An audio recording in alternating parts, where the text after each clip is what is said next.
Hey guys, it's me, Toya from MrsToyaCarter.com. I'm a relationship strategist and author of The Wife's Guide to Beating the Side Chick. So basically, I'm a relationship coach and I help women by giving them practical strategies and tips to help them win in life and love.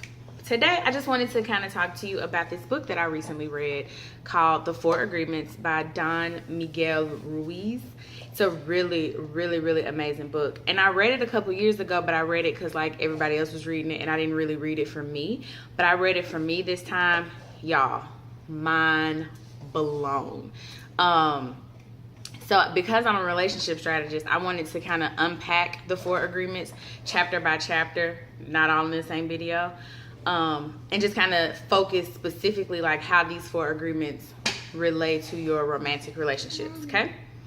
So if you hear noise in my background, y'all know I don't edit my videos because I want you to get my real life, and that is my son. But anyway, so the first part of the book talks about, So the first part of the book talks about the domestication of humans. And if you know anything about dogs and domesticating them, it's kind of like when you potty train them and you get them, I guess, out of the wild and they're more pet friendly. They're domesticated. So the book works on the premise that we are domesticated from birth. Okay. The book works on the premise that we are domesticated from birth. So everything that we do, we say, we think, we don't really have a choice. Like, why are you Christian? Well, you're Christian because you grew up in the church. Why are you conscious? You're conscious because you met someone when you went to your HBCU and they exposed you to a different set of rules, a different set of thinking. You see what I'm saying? Like, the domestication process happens and you don't even know it. So, if you want to get more in depth with that, read the book. That's just like a little overview. But what I was thinking about was, how are we domesticated in our relationships? Okay, thank you. And how we view relationships, right? So, your thoughts about your romantic... Okay, can I do this? Okay. So, your thoughts about romantic relationships, they're already embedded in you before you even have your first crush. Like, calm down. Okay.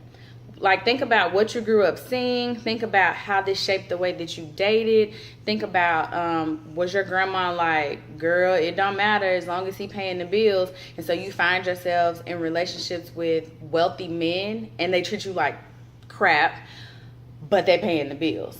So for me, my parents are still married. They've been married longer than I've been alive. But for a while, their relationship was very volatile.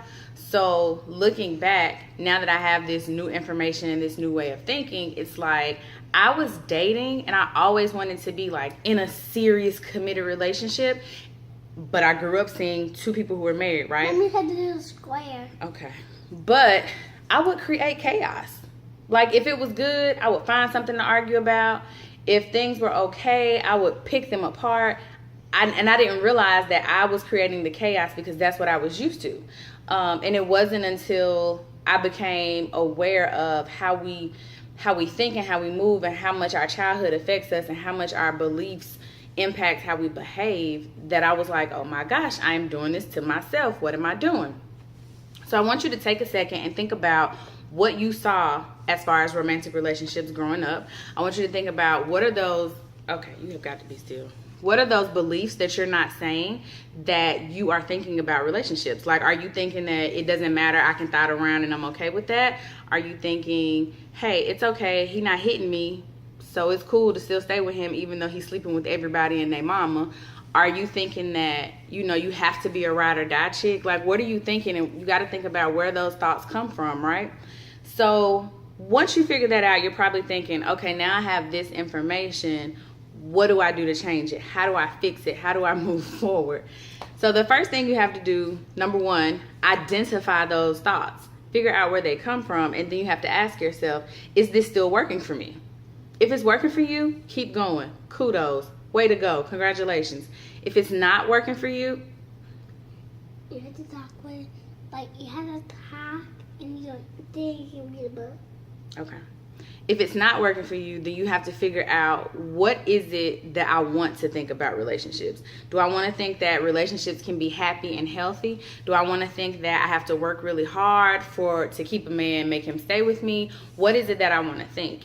So once you figure out what it is that you want to think about relationships, every time those old limiting beliefs, those old thoughts come in, that old domestication process, anytime that comes back up for you, you have to challenge it. You have to challenge it and say, I don't have to live like my grandmother. I don't have to stay with this man who is cheating on me because he's paying the bills. I can do something different.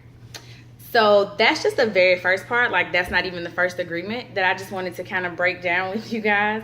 Jump down in the comments and let me know what you think. Please feel free to like and subscribe and share this video. Thanks, guys.